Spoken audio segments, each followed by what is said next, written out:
the Bill of Rights, and the Constitution. She's already given us some information in reference to the establishment of the institution of slavery in 1619 and how that institution ended in 1865 with the Civil War. Now, Alana, let's pick up from 1865 and perhaps go back a little and to talk about what we call the Bill of Rights, because I think that you've already admitted that whatever the Bill of Rights might have been, slaves did not have access to Bill of Rights. So let's talk about it from that perspective. Now, in the first segment, we talked about how I am Alana McLaughlin, born August 27th, 2002, my background in education, and then we really got into slavery, and I made some commentary on how I thought it was wrong and that we were enslaved, but why? I mean, for what reason? And so now here in the second segment, I want to talk about the aftermath of slavery. Now, let's skip ahead a few years, say the 1940s, during segregation and bombings and etc. Now, during that era, there are many periods of time in which African Americans were harmed because of the color of our skin, and just for no reason, because by some maybe white supremacists, anybody.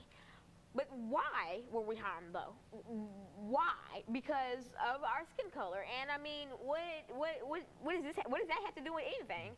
I mean, is this a hate color? I mean, what?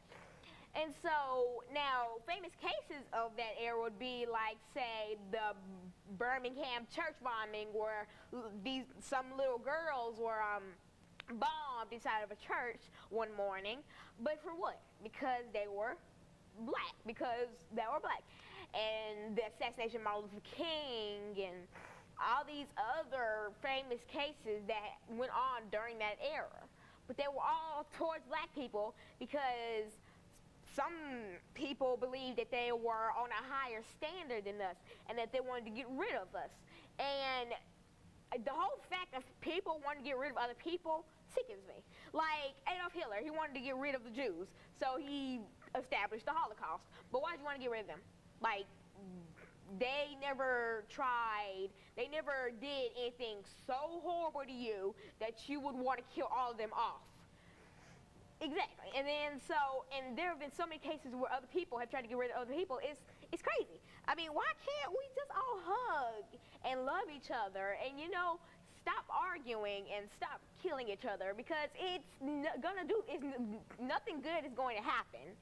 No good will come from any situation in which harm is involved. Like, if I killed you, that wouldn't do any good for the world. That would hurt people. That would hurt me. I would be put in prison. I would be hurt. You would be dead. Your family would be devastated. Our family would be devastated. So why even go through all that? You don't even have to do all that. And looking at all of this, how would you bring the Bill of Rights in there? What would you say is the Bill of Rights? Well, see, the 13th, 14th, and 15th Amendment. These are the amendments that actually made a humongous change in African Americans' lives. The 13th, 14th, 15th Amendment, the right to be a citizen, the right to vote, and the right to be free. Now let's focus on the right to be free. That no more bondage, no more being slaves, no more having to pick cotton, no more having to be worked around like dogs, no more of that. Because finally people started to realize that we were human too. We have hearts, we have lungs, just like you do.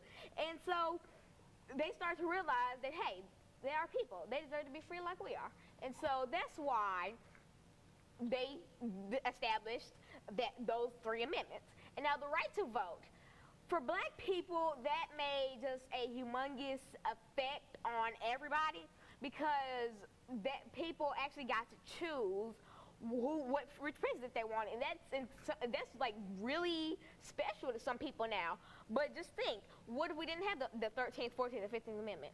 What if we didn't have freedom? Then we would just be. I wouldn't be here right now. I would be picking cotton right now, maybe even dead. But we never know. So that's why people actually started to realize that we were human and that we deserved to be treated like humans, to have the same rights that Caucasian people do, and that other people do, because we're all human. And I'm sorry that I'm repeating this, but I'm just trying to get my point across. We are human. We will always be human. Well, how did the Bill of Rights fit into this freedom of speech and freedom of religion? Remember, you talked about, in one instance, the first 10 amendments to the Constitution. They played a real important part in terms of bringing humanity in a real sense to not only Africans, but to everybody. But at the same time, they were some things that Africans did not enjoy, religious freedom. What would you say about religious freedom? The first religion, freedom of religion, speech, and all of that. Now, the Bill of Rights, it expands, it basically breaks down those 13, 14, 15 amendments. Now, the Bill of Rights, it tells us that it established the fact that we can be free.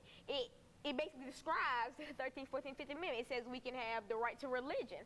I could be a Christian or atheist or a Jehovah's Witness if I wanted to, because of the Bill of Rights. And I could walk around saying whatever, not whatever, because of the fact that it would be rude, but saying pleasant things that I have on my mind because of the Bill of Rights and the Constitution. I mean, because it gave me the right to say if I don't like the color red, then I get to say that I don't like the color red. I don't have to suffer through wearing a red dress and red hair and red shoes and red eyelashes and red eyes or anything because I don't like the color red.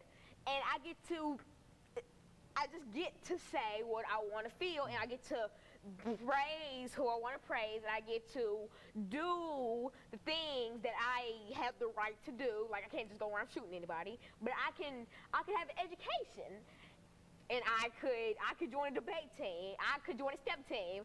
I could basically do that. And I kind of want to go back to this religion subject, because this is a very controversial, well, you know what I mean. It's a very tough subject to kind of get across to people.